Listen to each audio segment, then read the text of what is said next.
दोस्तों,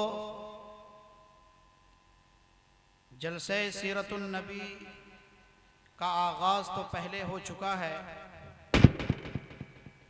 इसके बावजूद एक बार फिर क़ारिए क़ुरआन को तालीम व तअल्लुम के गर्ज से तिलावत क़ुरआन की तरफ वापस लौटते हैं। दोस्तों, कुरान करीम ऐसी आज़ीमुश्शान किताब इलाही है जो सरापा खैर व बरकत, मंबए नूर व हिकमत, जिसकी तिलावत से मुर्दा दिलों को नई ज़िंदगी मिलती है, प्यासी रूहों को सैराबी नसीब होती है, जिसकी ज़रबकारी से ज़लालत व जहालत के पर्दे चाक हो जाते हैं। जी हाँ, कुरान करीम वो आसी व आरीज़ समंदर है जिससे उलूम व मारिफ के मोती निकलते हैं। वह हसीन आबशार है जो दिलों को मसहूर और रूहों को मसरूर करता है। वह शफ़ाफ आईना है जिससे रुश्द व हिदायत के सोते फूटते हैं। कुरान अज़ीम अपनी वुसाअत व मानवियत, रूहानियत व नूरानियत के लिहाज से अदीमुन नज़ीर और अपनी फसाहत व बलागत के अतबार से फ़क़ीदुल मिसाल है। वो जिन्हें अपनी ज़बानदानी और ज़ोर बयानी पर नाज था, जिन्हें अपनी काफ़िया साजी और शेर गोई पर फ़ख्र था, जिन्हें अपनी फसाहत व बलागत पर गुर्रा था, ऐसे ऐसे फुसहाए वक्त और बुलगाए ज़माना भी कुरान जैसी एक सूरत तो बड़ी चीज़ है, 10 आयत तो दूर की बात, इस जैसी एक आयत भी पेश करने की जसारत नहीं कर सके, बल्कि कुरान करीम के चैलेंजों का जवाब देने से आजिज़ व कासिर रह गए। दोस्तों, कुरान करीम पढ़ना पढ़ाना, सुनना सुनाना, देखना दिखाना इबादत और कार्य सवाब है। वहीं हमारे तलबा इज़ाम और हम सब के लिए सीखने का एक अनमोल मौका भी है कि कुरान करीम किन किन लबो लहजे में पढ़ना चाहिए। लिहाजा में तिलावत कुरान करीम के लिए आलमी शोहरत याफ्ता फ़न्ने क़िराअत के बेताज बादशाह, साहिरुल लिसान, क़ारी खुश इल्हान, हाफिज़ कुरान, फ़ख्रुल क़ुर्रा, मेहमान मुअज़्ज़म, मखदूम गिरामी क़द्र जनाब क़ारी मोहम्मद तय्यब जमाल साहब दामत बरकातुहुमुल आलिया, मुहतमिम मदरसा उबई इब्ने काब सहारनपुर को दावत स्टेज देता हूँ कि हज़रत तशरीफ़ लाएँ और अपने मखसूस लबो लहजे में कुरान करीम की तिलावत पेश फरमाएँ। अस्सलामु अलैकुम व रहमतुल्लाहि व बरकातुहू।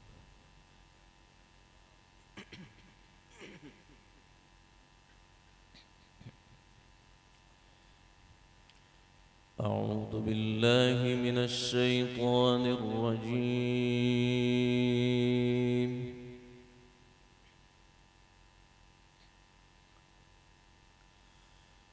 बिस्मिल्लाहिर रहमानिर रहीम।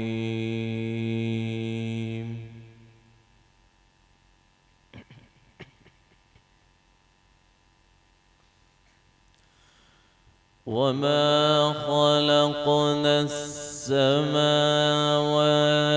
वल अर्ज़ वमा बैनहुमा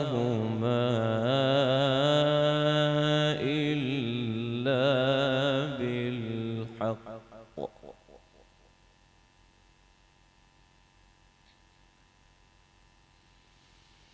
व الساعة لآتية فاصفح الصفح الجميل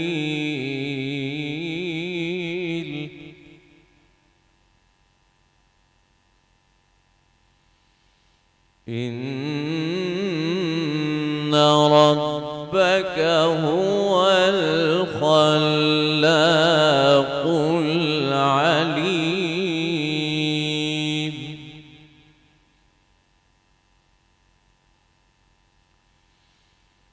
ولقد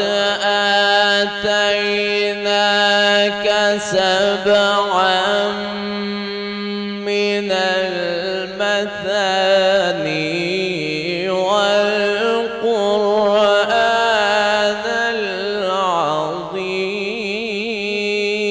العظيم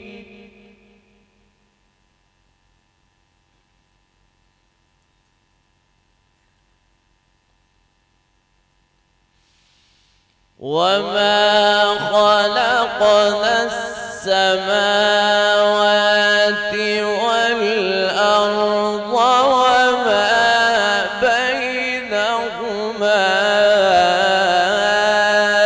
إلا بالحق وإن الساعة لآتية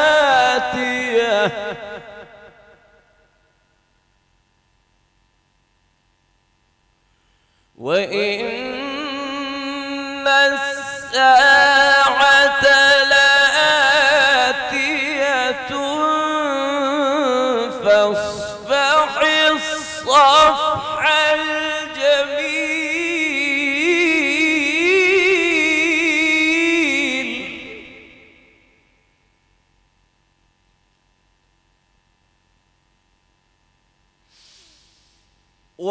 وإن الساعة لآتية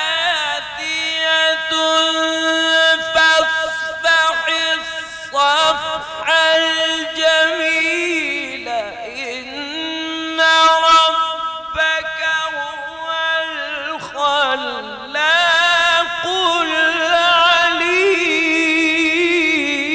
العليم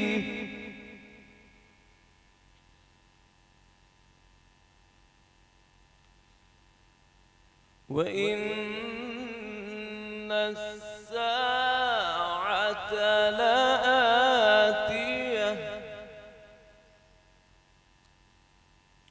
لآتية فاصفح الصفح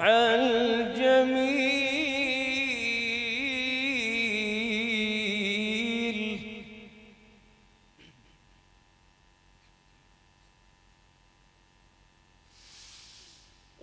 وإن الساعة لآتية فاصفح الصفح الجميل إن ربك هو الخلاق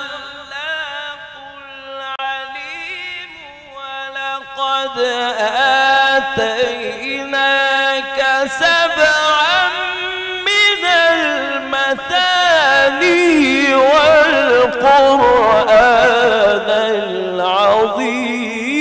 العظيم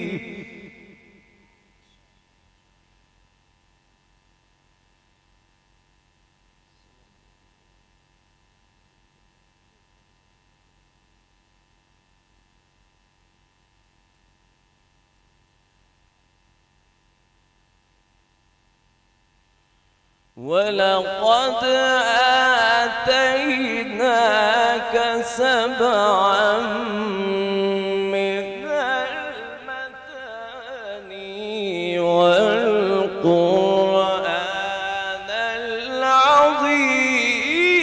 العظيم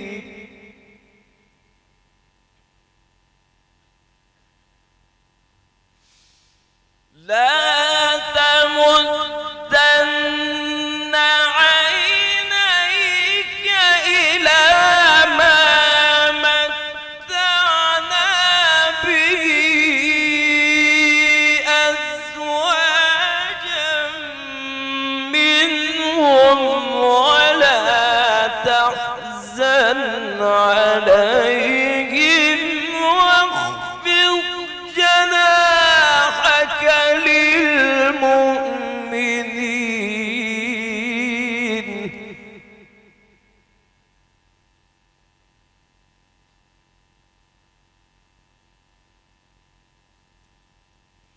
وقل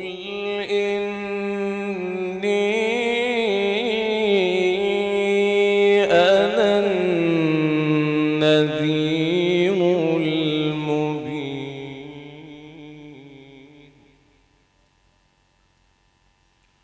كما أنزلنا على المقتسمين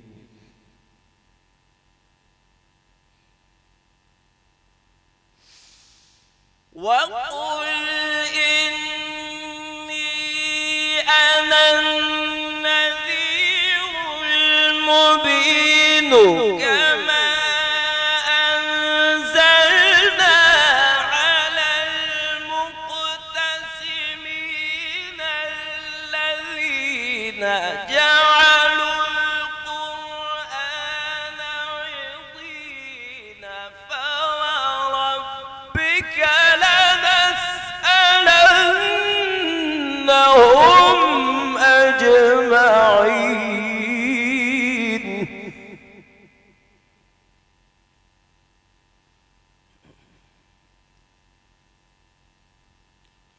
وقل إني أنا النذير المبين كما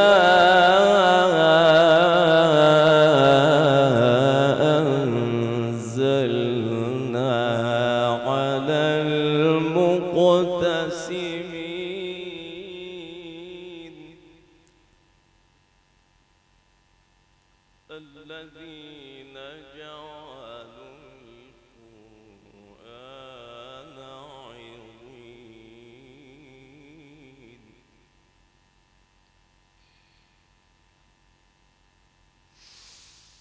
وقل إني أنا النذير المبين كما أنزلنا على المقتسمين الذين جعلوا القرآن عضين فوربك لنسألنهم أجمعين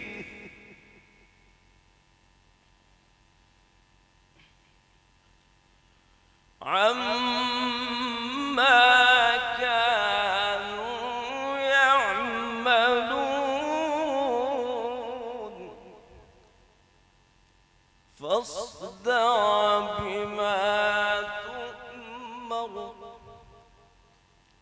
فاصدع بما تؤمر وأعرض عن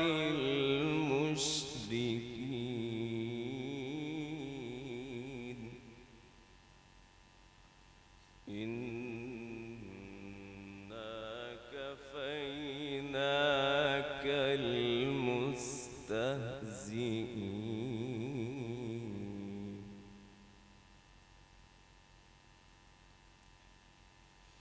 إنا كفيناك المستهزئين الذين يجعلون مع الله إلها آخر فسوف يعلمون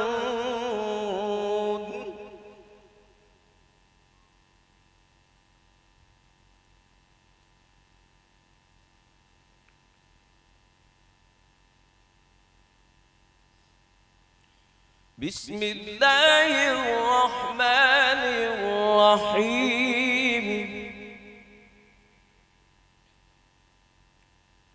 لا يستوي أصحاب النار وأصحاب الجنة أصحاب الجنة هم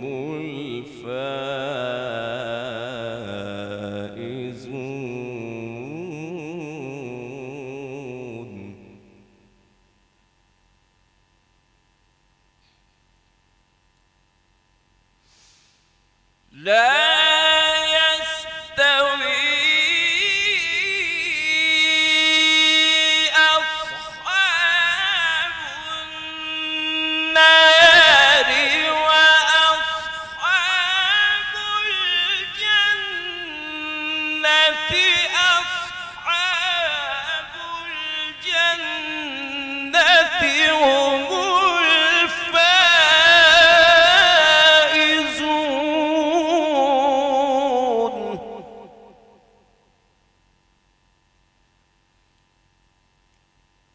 أصحاب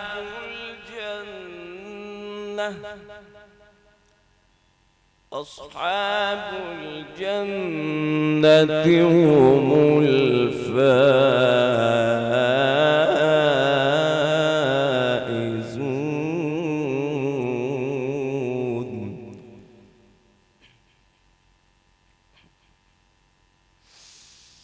لو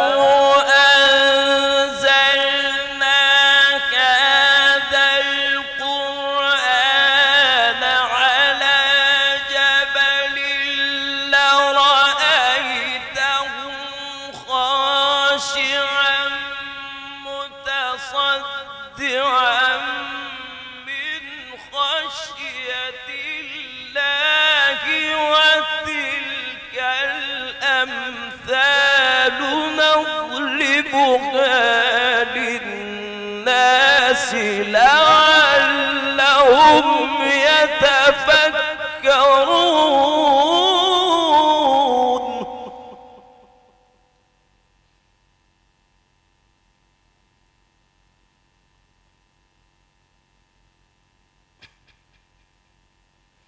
هو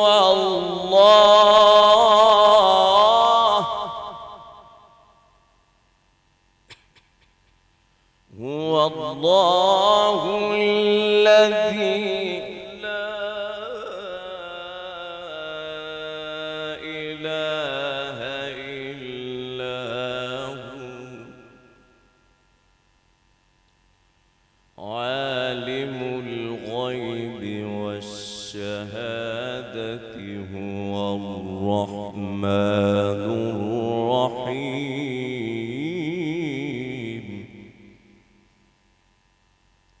هو الله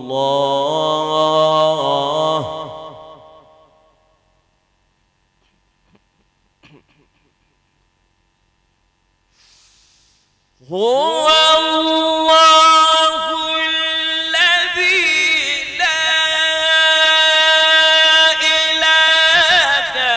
إلا هو عالم الغيب والشهادة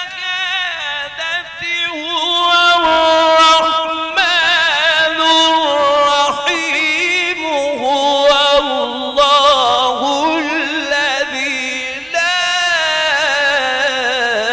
إله إلا هو الملك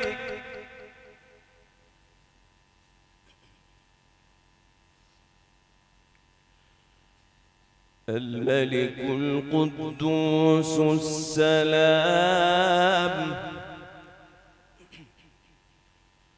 السلام المؤمن المهيمن العزيز الجبار المتكبر. سبحان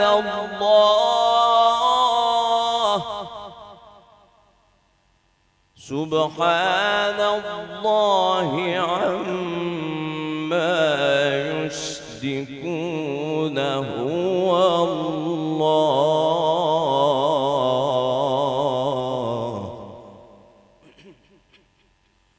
هو الله الذي لا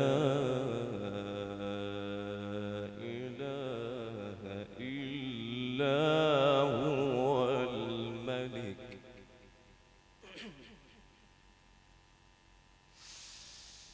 لا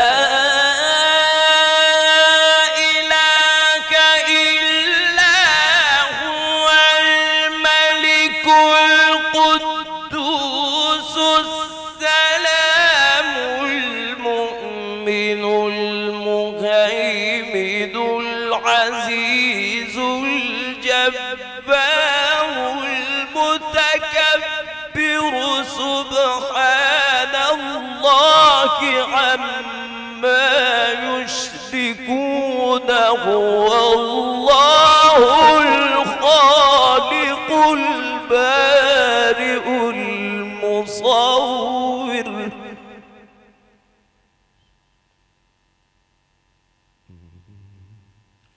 الخالق البارئ المصور له الأسماء الحسنى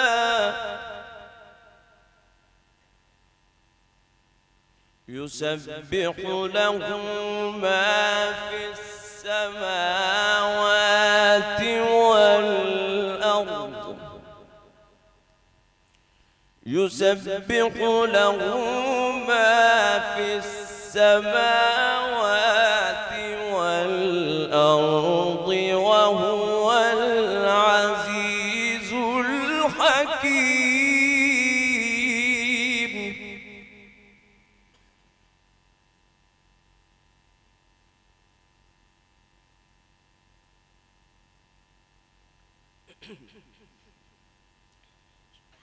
هو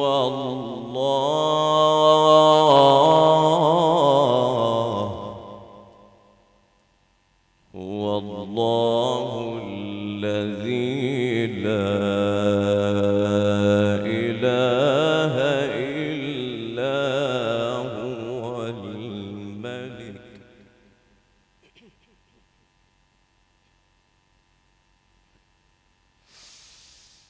لا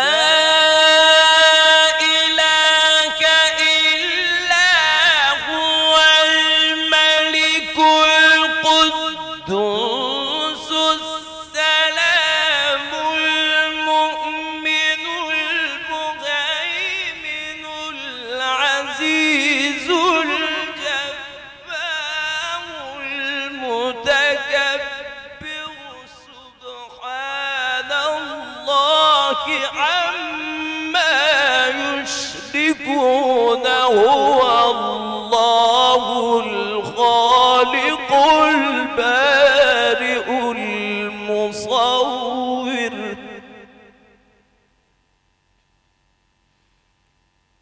هو الله الخالق البارئ المصور له الأسماء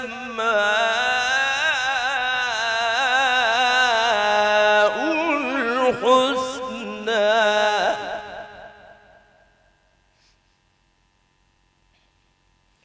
يسبح له ما في السماوات والأرض وهو العزيز الحكيم. بسم الله الرحمن الرحيم والسماء والطارق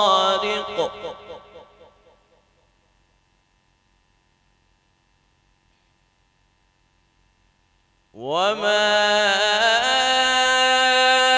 أدراك ما الطارق النجم الثاقب إن كل نفس لما عليها حافظ.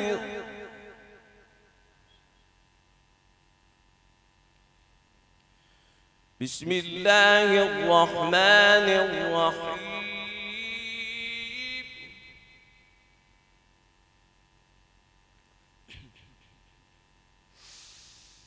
بسم الله الرحمن الرحيم والسماء والطارق وما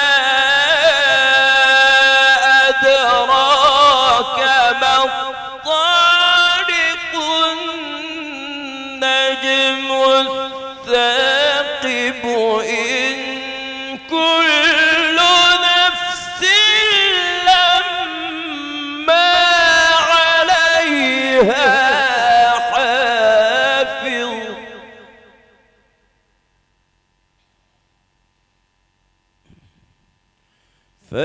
فلينظر الإنسان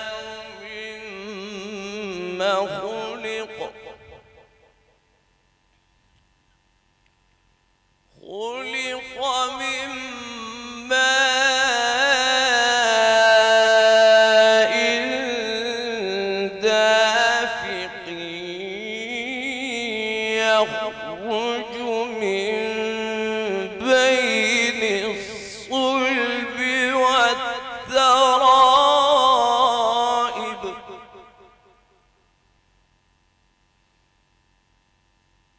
إنه على رجعه لقادر فلينظر الإنسان مما خلق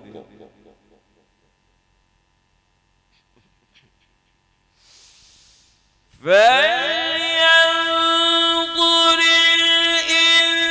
الإنسان مما خلق خلق من ماء دافق يخرج من بين الصلب والترائب إنه على رجعه لقادر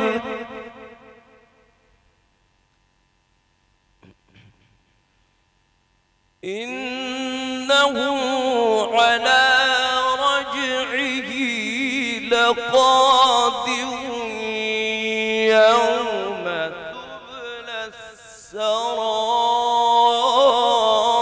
السرائر فما له من قوة ولا ناصر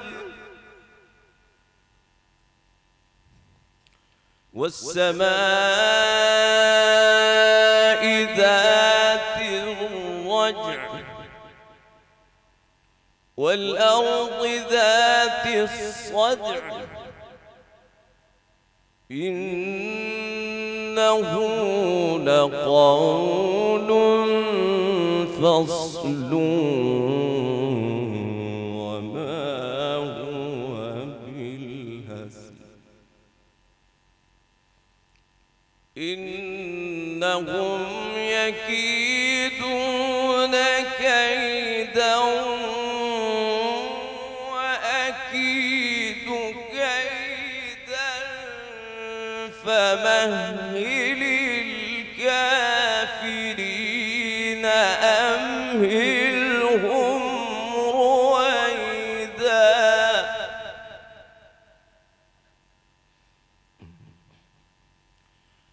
الله أكبر بسم الله الرحمن الرحيم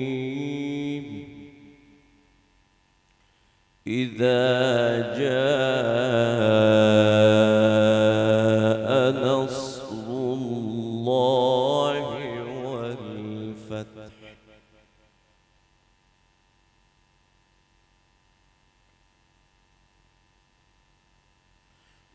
ورأيت الناس يدخلون في دين الله أفواجا فسبح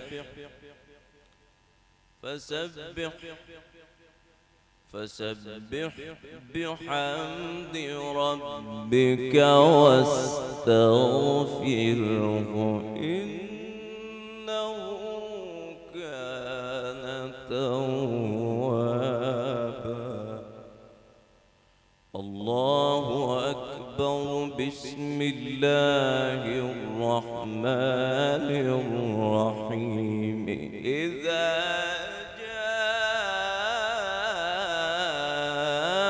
نصر الله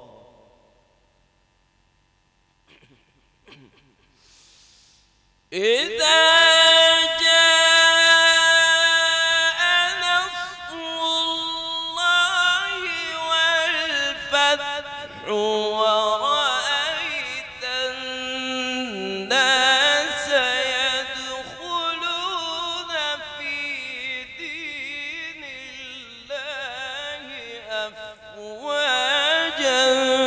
فسبح بحمد ربك واستغفره إنه كان توابا. فسبح بحمد ربك واستغفره إنه كان توابا. صدق الله العظيم. मोहतरम हजरात, हमारे कुछ अहबाब की ख्वाहिश है कि चंद मिनट के लिए अइम्मे हरमैन के अंदाज में आप हजरात को सुना दूं, मगर अभी तो ठंड अपने उरूज पर आई नहीं कि जो आप इतनी ठंड के साथ बैठे हैं,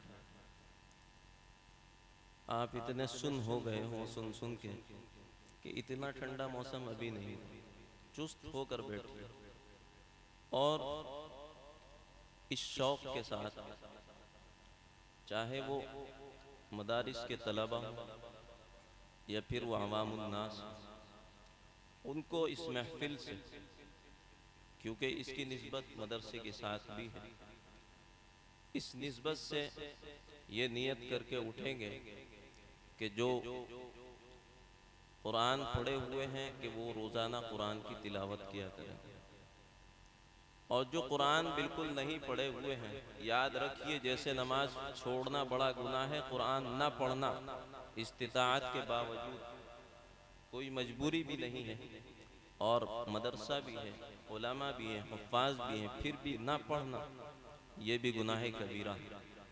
तो इसलिए नियत करके उठें ताकि इस जलसे की कामयाबी का सबब बन सके कि हमने ये जलसा सजाया, मगर इसमें बहुत से ऐसे लोग जिन्होंने नियत की इंशाअल्लाह हम कुरान पढ़ना शुरू करेंगे, इंशाअल्लाह शुरू करेंगे।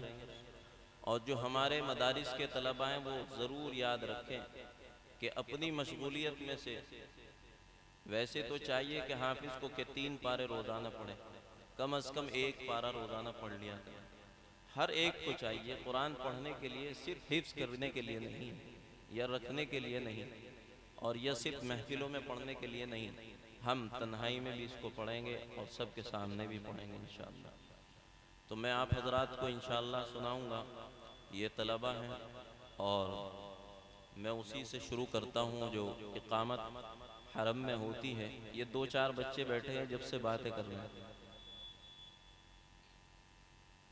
सुन लो। अरे पढ़ना सीखो भाई, आप आए हो सुनने, पढ़ना सीखो, बातें क्यों कर रहे हो। तो अहनाफ के यहाँ तो तकबीर जो होती है वो 2-2 मरतबा होती है हर एक जुमले को, मगर हरम में जो होती है वो फर्दन फर्दन होती है।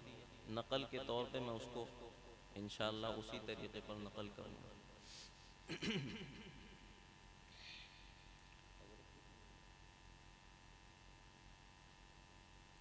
सबसे पहले इंशाअल्लाह मैं इकामत के बाद शेख सऊद इब्न इब्राहिम अश-शुरैम सुनेंगे इंशाअल्लाह। सुनना नहीं, सुनेंगे।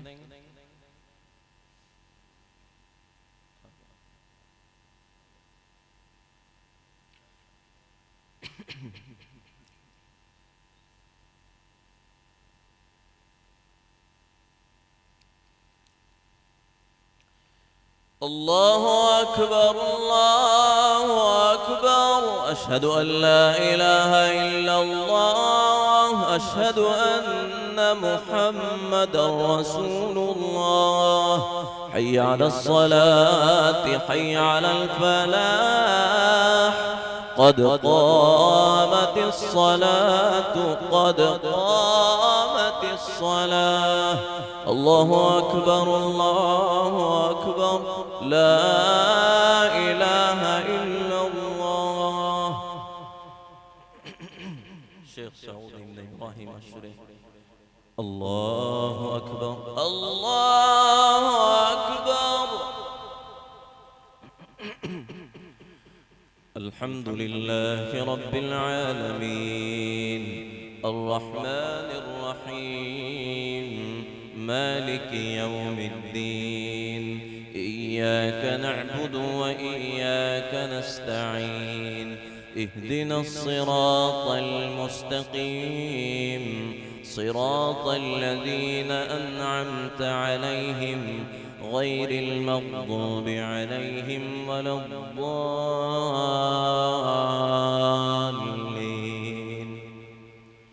ادع إلى سبيل ربك بالحكمة والموعظة الحسنة وجادلهم بالتي هي أحسن إن ربك هو أعلم بمن ضل عن سبيله وهو أعلم بالمهتدين.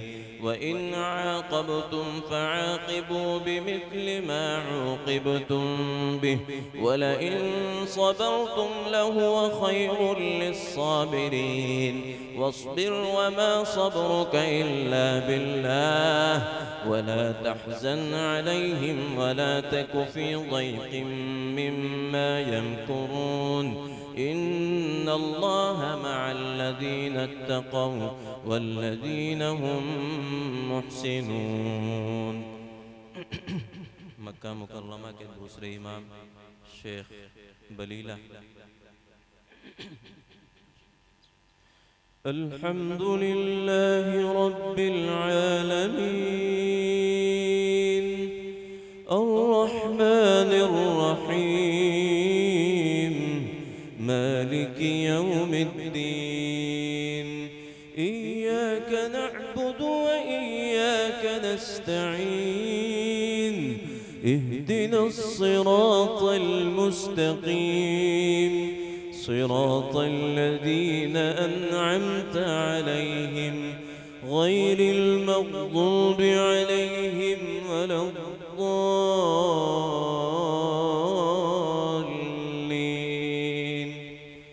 وأتموا الحج والعمرة لله فإن أحصرتم فما استيسر من الهدي ولا تحلقوا رؤوسكم حتى يبلغ الهدي محله فمن كان منكم مريضا أو به أذى من رأسه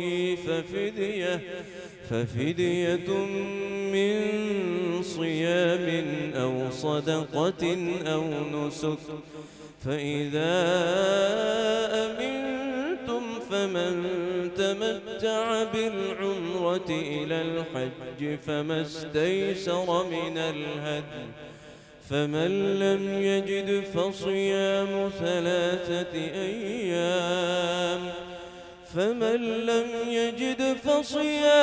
ثلاثة أيام في الحج وسبعة إذا رجعتم تلك 10 كاملة ذلك لمن لم يكن أهله حاضر المسجد الحرام واتقوا الله واعلموا أن الله شديد العقاب. मैं इख्तिताम को चलूँगा शेख अब्दुर्रहमान अस्सुदैस के अंदाज में।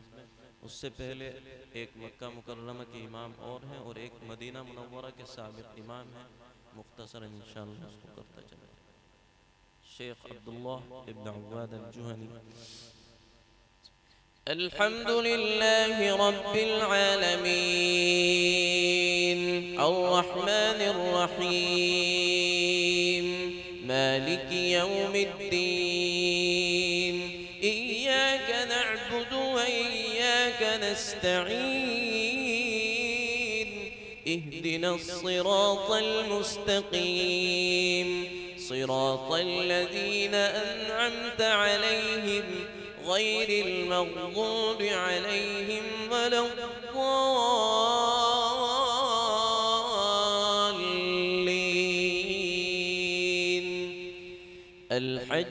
أشهر معلومات فمن فرض فيهن الحج فلا رفث ولا فسوق ولا جدال في الحج وما تفعلوا من خير يعلمه الله وتزودوا فإن خير الزاد التقوى واتقون يا أولي الألباب ليس عليكم جناح أن تبتغوا فضلا من ربكم فإذا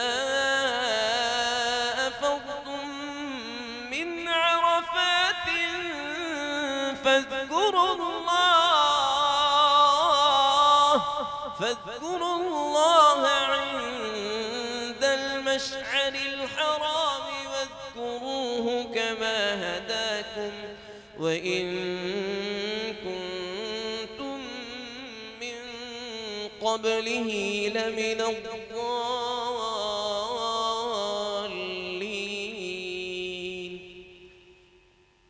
मदीना मुनव्वरा के एक इमाम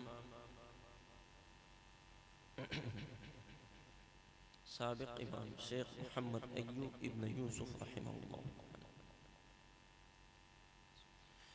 अल्हम्दुलिल्लाह रब्बिल आलमीन अर्रहमानिर रहीम मालिकि यौमिद्दीन इय्याका नअबुदु व इय्याका नस्तईन اهدنا الصراط المستقيم صراط الذين أنعمت عليهم غير المغضوب عليهم ولا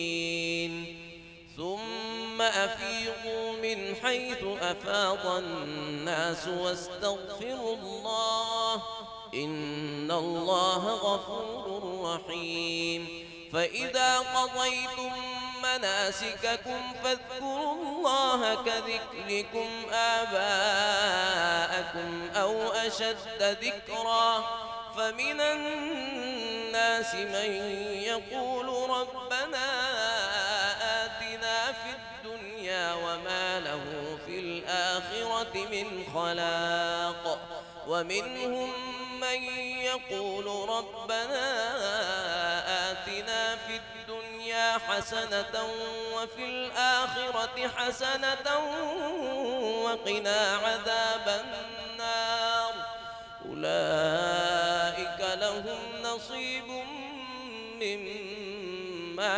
كسبوا والله سريع الحساب. अब इख्तिताम करता हूँ पूरी कोशिश करूँगा कि उस आवाज़ को दुरुस्त करके पढ़ूँ.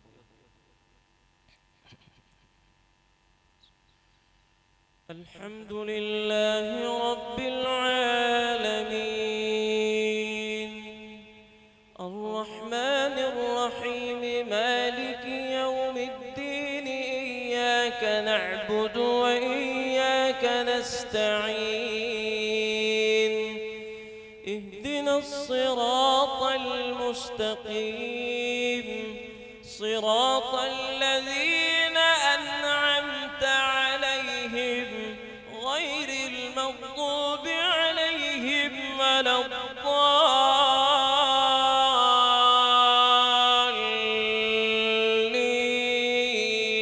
الضالين واذكروا الله في أيام معدودات فمن تعجل في يومين فلا إثم عليه ومن تأخر فلا إثم عليه لمن اتقى واتقوا الله واعلموا أنكم إليه تحشرون.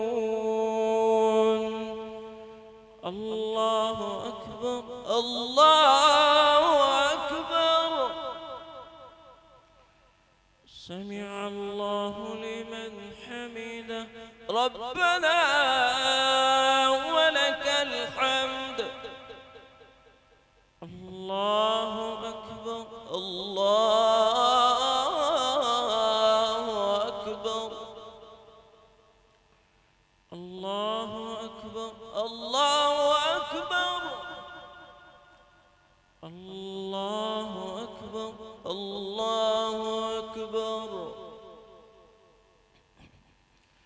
الله أكبر الله أكبر. السلام عليكم ورحمة الله. السلام عليكم ورحمة الله. السلام عليكم ورحمة الله. السلام